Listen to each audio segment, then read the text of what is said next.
Hello everybody, it's been a while since I've done one of my stupid help files, but here's the technique I've been using with great success in the remote school, and it would also work in the classroom at any given time.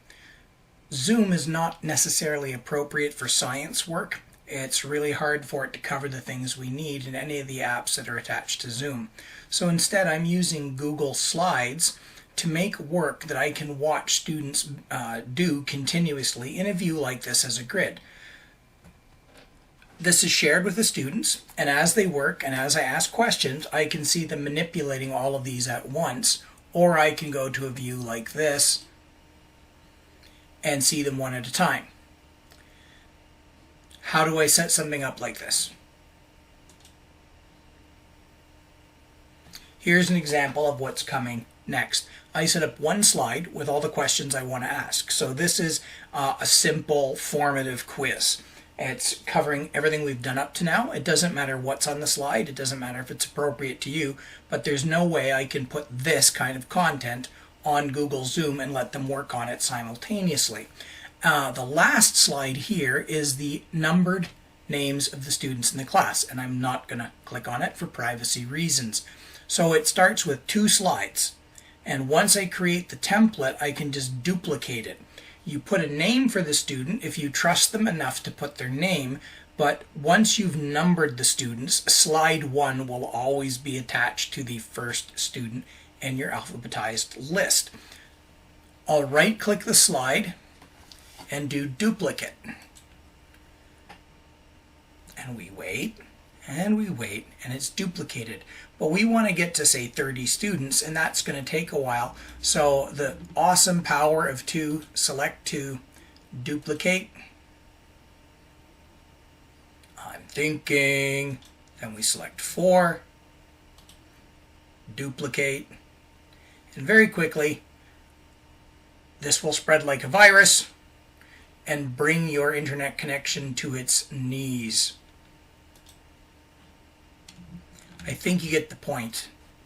Now I'm at 16 slides. And at this point, I can choose to work and watch what they're doing. So typically, I make sure the slides are numerically ordered. So slide 1, no titles, no nothing above it, because the last thing you need to do is say, okay, the first kid in the class, you're on slide 2. Trust me, that's a nightmare. So what I do is I start the kids off alphabetically. I have spare slides, and the last slide is the one I work on. So in this mode, if I'm talking them through a procedure going, hey, let's do a Lewis dot diagram. Who remembers here what we need to put there? We need to put a 6 there, right? And as we do this, I can see stuff happening in these slides here. Or if you want to actually watch them all work while you dictate terms to them, you can go to the grid view right here. And then you can see all of them at once, but it becomes impossible for you to work on one with them. You can actually open this document twice and have one full screen on the slide you're working on, and then you can tab back to this one to see what's going on with the individual students. Here would be an example of that setup. I used my Google Drive and I opened another copy of this. So in one, I have my full screen if the kids need to see what I'm doing to help them out. And in the second occurrence of the same thing, I have the individual student screens so I can see them working. And it's pretty apparent right off the bat who's not working. And if you have a large enough monitor, you can see pretty much everybody all at once, but you quickly know what slides to focus in on. And I find this is much more amenable to science than the native features in Google for drawing and such. Plus, I can access all my existing chemistry or other physics material and integrate my existing lessons with something really slick to work with the students. The important part is you need to share it with the students and give them editing permissions to use this technique.